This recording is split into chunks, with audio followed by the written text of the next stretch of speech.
So hi everyone, my name is Fodhla Coogan and I am a clinical psychologist working for the HSE. I suppose I decided to become a psychologist very early on in school, in secondary school, and I did a degree in Maynooth and I followed that up with a PhD. And my PhD looked at the implicit and explicit attitudes towards ethnic minorities in Ireland. And at the same time, I was very lucky because my supervisor was world trainer for acceptance and commitment therapy. So I got to train in that while I was doing my PhD. And we were one of the first cohorts trained in the world, which was really exciting time to be part of a new therapy. It's a mindfulness-based cognitive therapy, really. So from there, during my PhD, I was a youth worker as well in the inner city in Dublin.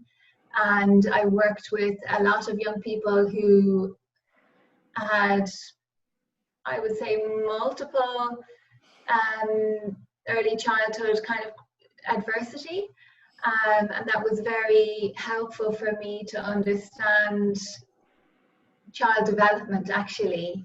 And the impact of our environment and our early upbringing on our mental health. And I moved on from that then to do a doctorate in clinical psychology, where I just kind of further developed my skills. And I did another thesis then on the experiences of transgender women in Ireland, which was really interesting because they were an older cohort. They weren't the young people you see in the media now. They were slightly older and had experienced being different in the 70s, 80s, 90s, which was really interesting to hear about. So now, yeah, I've spent a lot of time working in adult mental health services, and at the moment I'm in child and adolescent mental health services, so across the lifespan, really. Wow, that's some amount of body of work you have done, isn't it? Yeah, it's been exciting, I have to say. Yeah, amazing. And I have to thank you very much for doing this podcast with us today. I know you're extremely busy, and at last we got to do this. Thank you. No, I'm delighted. I mean, we were having a lovely chat on the telephone and it kind of developed into a bigger conversation. So it was nice to bring it into a podcast. Yeah, exactly. And I hope that this is not the only one and we will be able to do a few more, because in the current situation, this is very, very important to talk to people like yourselves and get your views. Just to start the conversation, maybe I was thinking of asking you, I mean, you see various kinds of mental health issues while you are at work. What are the most common ones? And is there any difference after the outbreak of the pandemic? Are you seeing any different trends? Yeah, I mean, working in child and adolescent mental health services at the moment, so obviously that's the population I can talk about with relation to the pandemic. So what would we see normally? We see a lot of young people with low mood and anxiety,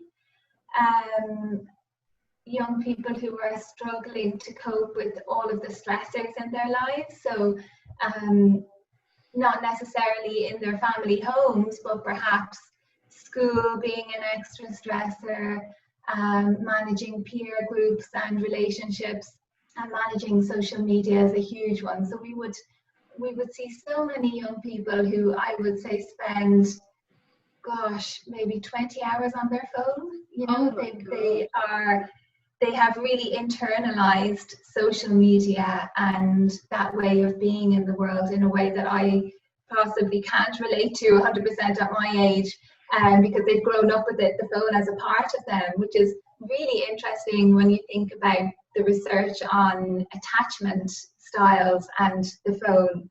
You know, so kids who are insecurely attached have a very close relationship with their phone and become very anxious when it is removed from them. But also just all children, these phones are developed by people who know how to get you addicted to them. So actually, a lot of what we deal with in CAMS is addiction, when you think of it that way, is trying to manage a young person when something that they are addicted to is removed from them and they are acting out and lashing out, and a parent avoids doing that then because they're dealing with the behaviors of an addict who's very upset and can't regulate themselves.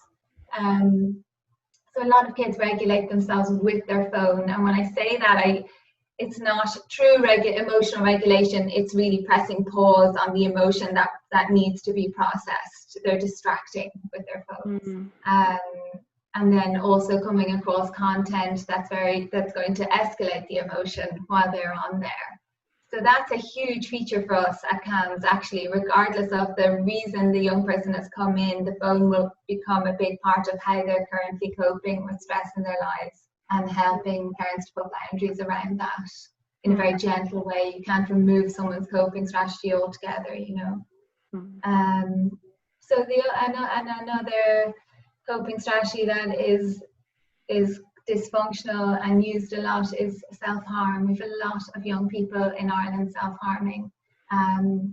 They come across it as a way of coping from peers or from social media, and they try it, and again it becomes very addictive. So you have two things there, where the underlying cause or symptoms of a cause, the underlying cause is not something we get to look at for a while because we're still dealing with these symptoms that have become more destructive than the original problem. Yeah. And probably around this time with the lockdown and everything, you're probably dealing with it more, or are you seeing more people coming to you with this, or? Yeah, well, what's really interesting about the lockdown was initially the young people I was seeing were so relieved because they didn't have to go to school. And school is such a pressure for young people because you hit a certain age in your life and you have to look good, you have to say the right things, you have paranoid thoughts about whether or not you're passing or not for all of these looking normal. So the school day is not just stressful academically, it has lots of reasons why it's hard. So initially, young people were saying, oh, this is great, you know, I'd much prefer to be online learning. And then, of course, that fizzles out and they miss the structure and the routine and the social contact and maybe having a break from family relations. Because as I said, even in functioning, happy or warm, loving families, you know, stress makes all of us a little bit more irritable and a little bit more difficult to live with. So these young people are also living now with parents who are under immense stresses, whether that's because they're still working and worrying about their health because they're working, or because they're not working and they're worrying about finances. And we know as adults, you know, when we're stressed, we're just that little bit snappier, aren't we? You know, we're a little bit less patient. Yeah. We can blow up over small things. So the kids are seeing that, and they're noticing that, and they're not really understanding it, I suppose. And they understand it, but understand how to deal with those bigger emotions in the home. There's very little respite for kids at the minute, and I say kids, I also mean young people, teenagers, you know. Yeah. And I think they're very intuitive as well. They pick up very quickly. Oh my gosh, they're so good at reading their environments. Yeah. That's the And big. I suppose if you've stressed parents, they're less. So we know that what's really good for kids is when a parent is really attuned to them. So they have this beautiful mirror in their parent that's saying, I see you, and I'm reflecting you back to you, and that's really healthy. And a stressed parent is not able to give that same amount, that same dose of that, because they're thinking about things, they're worrying. Yeah. But that mirroring thing is very useful, and it's not, as a parent myself of an 18-year-old, I can tell you, it's not always done, but it's definitely something to kind of look out for and be conscious about doing it, you know. Yeah, and it's not always done, but if we can just do enough of it. And the thing, just to bring it right back to adults, is, you know, what you want is for your child to be internalizing that, so they're they're present to themselves, they're noticing themselves and their own internal processes and how they are feeling physically, so that, you know, we're trying to create healthy adults, aren't we? So you also, as a parent, it's important to be cognizant of doing that for yourself. You know, I see myself, I'm checking in with myself. How am I doing today? How is my stress, or how's my body, you know, all of that. And modeling is the best thing for your child, isn't it? You modeling doing that. Yeah. You did talk about the screens, and I think that that's the kind of modern day addiction, and if I may go that far, but it is. But I mean, on the other side is the physical health of how intricately your physical health is related to your mental health. And I mean, what can be the adverse impact of a poor health on the physical well-being? Of poor physical health on your mental well-being, or the poor mental health on your physical well-being? Yeah. I mean, well, I know we talked about this the other day as well, on the whole microbiome impacting the gut-brain axis and everything. So it's kind of, I thought I really liked your point of view and thought people might want to hear. Okay, well, I won't remember what I said exactly, but I mean, really, they're inseparable, aren't they? So here, you cannot separate your mental health from your physical health. No. Because, I mean, you will know more than I do as a nutritionist about those good hormones that are created in our gut, and how, if our gut's not functioning for whatever reason, then they're not getting made, and they're having an impact on our energy levels, our serotonin, our melatonin in the evening. You know, it's so closely related.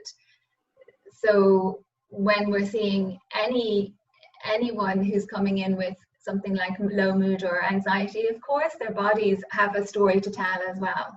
And I think what we were particularly talking about was the relationship of early trauma on our metabolism and on our gut, and just how damaging that can be for our gut biome, actually. So we were talking a little bit about adverse childhood experiences, and how the more research they do on adverse childhood experiences, the more it shows that adversity is highly linked to lots of health difficulties and mental health difficulties later on. And people are really trying to figure out, why is that? You know, because we don't understand everything about our physiology and our psychology. You know, we're still learning and we're still curious about it.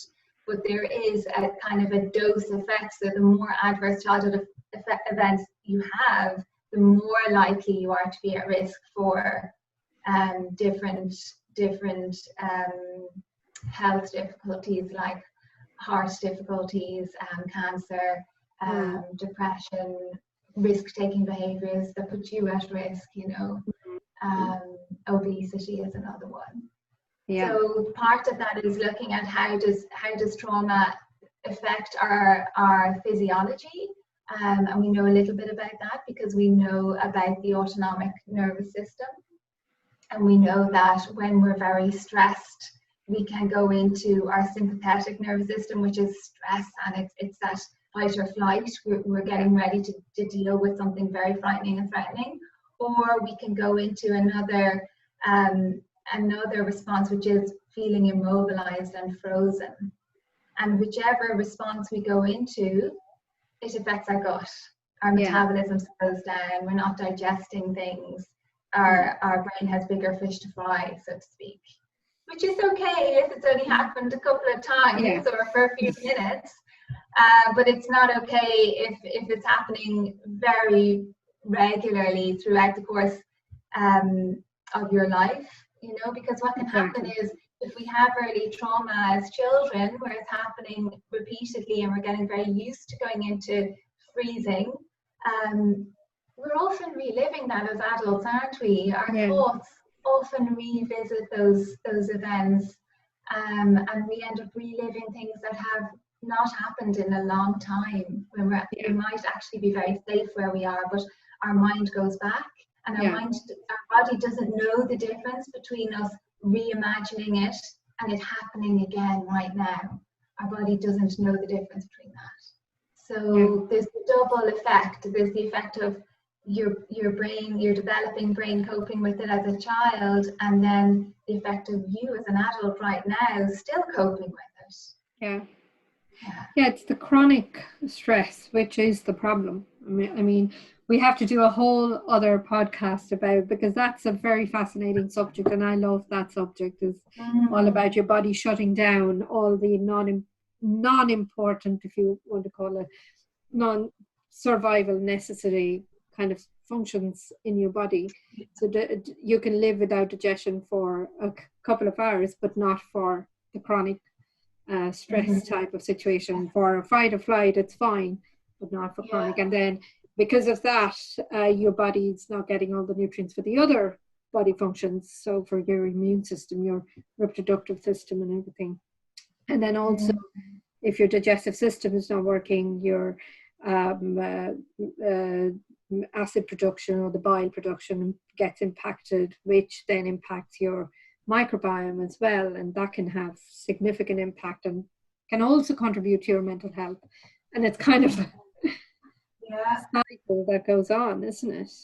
But it is, absolutely. We'll talk about that. I think it's also very possible to heal, because no matter what happens to us at any point in our lives, humans are just so resilient. If my work has taught me anything about humans, is how wonderfully resilient they are. And actually, it's possible to heal from anything, it's just incredible. So if you think about someone who's used to shutting down and freezing because their experiences trained them into that, they might start to think, oh, that's just who I am. I'm a bit of a dreamer. I get knocked off and I go inwards, and that's the part of who I am. But actually, it probably isn't. And they need to be able to find a way to reconnect with their body or with the present. And the wonderful thing about being an adult is you can start thinking about that and thinking about how you can make it feel safe for yourself to come back into the present. Because as children, we're not in control of our environment, okay? So unfortunately, that's not always possible with a child. But as an adult, we're really blessed that we can choose, okay, I'm going to consciously make myself feel safe in this environment. And come back into being present. And so many of our coping strategies, like I spoke about the young people self-harming or using their phones, adults, we might use alcohol or food, is about being switched off and disconnected from ourselves again. We're just trying to disconnect. And I think it's always possible to come back in, but we have to really, really develop that relationship with ourselves so that we feel like we're coming back into safe hands. If you're compassionate and loving towards yourself and trying to create a safe space for you to be in, then you might have more success coming back into your body. And then you start making the healthy choices around your food, because you're trying to nourish and sustain yourself rather than feeling very cut off from yourself. I mean, that's such a hopeful message, because I was just about to ask you about how do you tackle binge eating, particularly in the current scenario where people are consistently living under stressful situations. I mean, that's definitely. And it's so understandable, isn't it? We're looking around for ways of soothing ourselves in this stressful environment, and often, so if we think of just focusing on binge eating as the coping strategy we're talking about, that's really a way of dealing with possibly emotions that are just feeling too overwhelming for you to sit down and process and look at. Possibly thoughts that you just don't want to go there, because we're worrying about our futures, our livelihoods, all the people dependent on us, you know. It could be parents, it could be children, it could be friends, you know, people that we support in some way in our lives. And so a very close to hand, easily accessible coping strategy for that is food, isn't it? It's yeah. You know, and the cheaper it is, the worse it is for us, and we can get our hands on it whenever.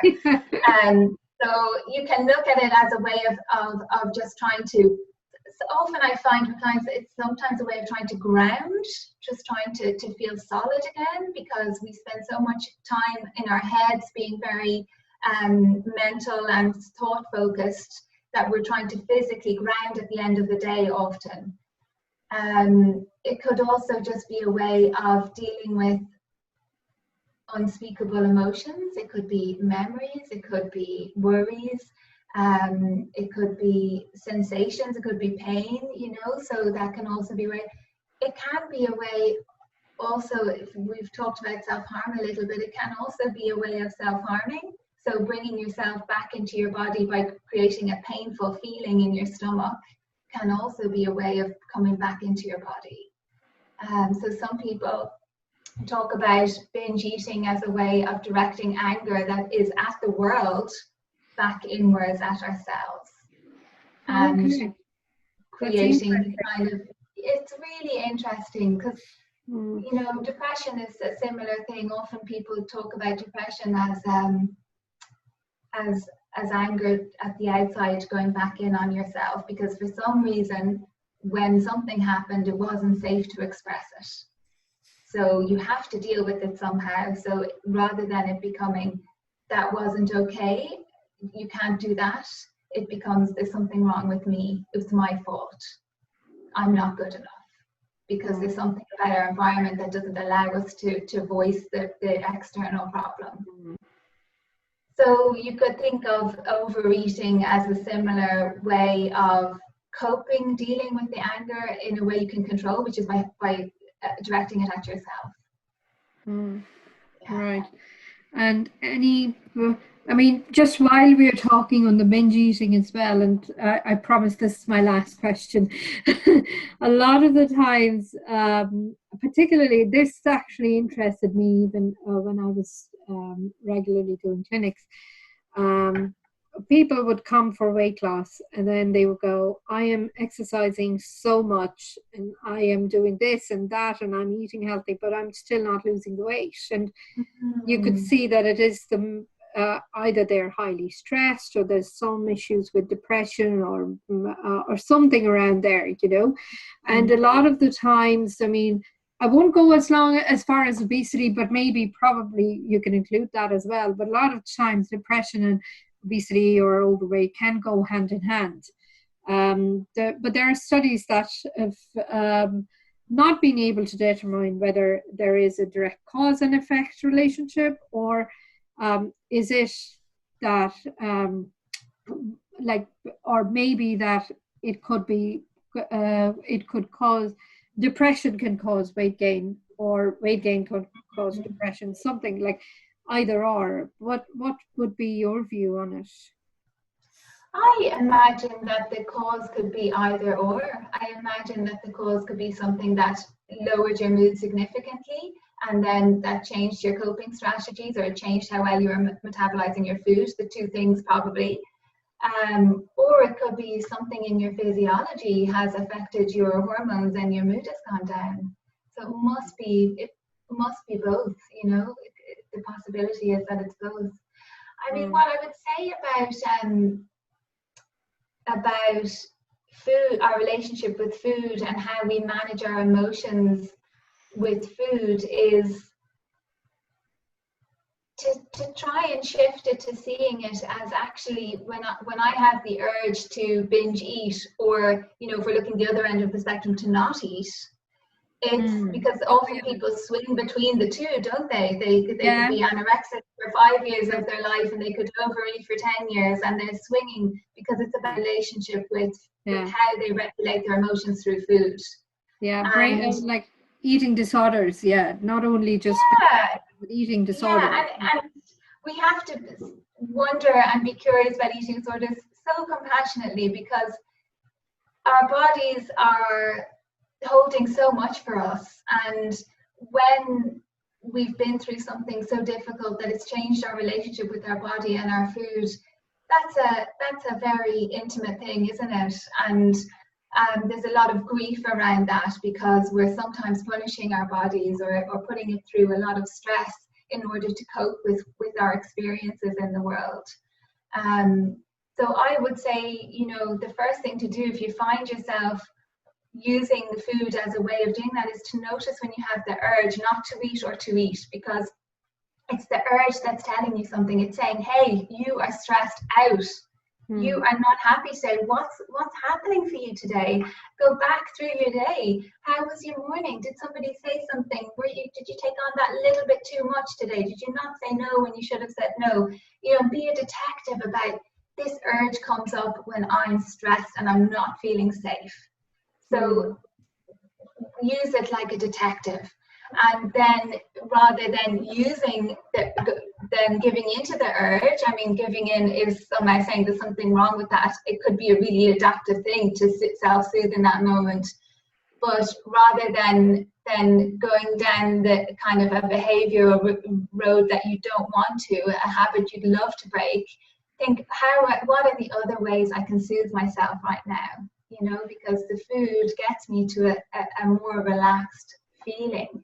Yeah. How can I soothe my body? And it's about the body. Don't worry about the thoughts you're having. All of your emotions are in your body anyway. So how can I help this body that is dealing with so much all day? And I didn't even notice all of the small stresses that it was putting up with.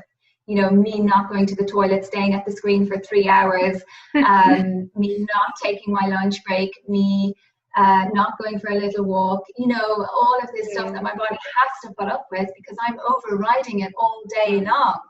I'm overriding all of its urges and needs all day long. So what does it need from me right now? You know, and that's where you start. Does it need fluffy pajamas? Does it need a hot water bottle? Does it need a hot chocolate? Does it need what? You know, because it probably doesn't need loads of Pringles and pizza and whatever.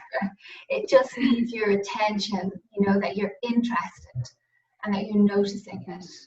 Because it's again all back to the mindfulness, isn't it? And it is, but it's also because, you know, if we're not noticing and we're not interested and curious as to what it needs, we are also recreating possibly something that was abusive or difficult from our past, aren't we?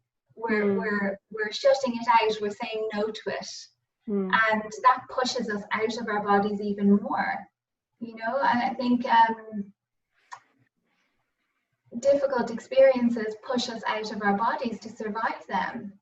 If you think of weight gain, for example, after birth, you know, a lot of women find the whole experience of pregnancy is just taking over. This natural process is happening to them.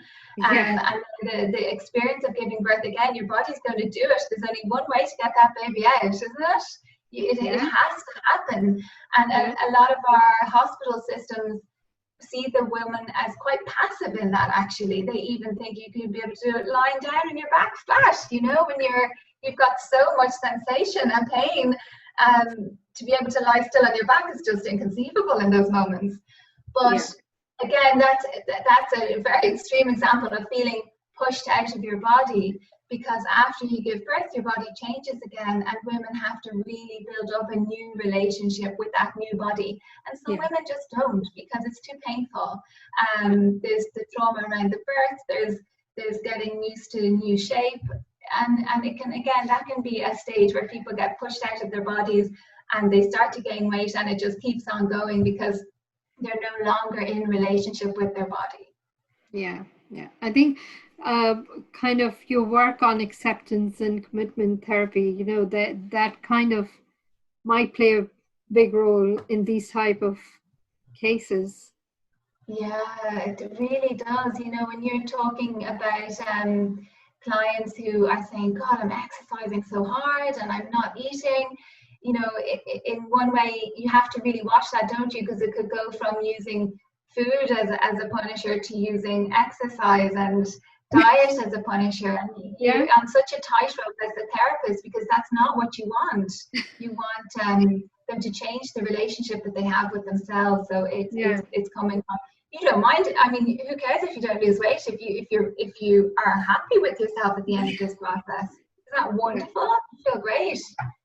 Yeah, absolutely. Well, it was a fascinating chat, Fodhla, and I hope you will come back again for another video, because I think I'm just feeling that we have so much more to discuss, and it was lovely having you over. Thank you so much.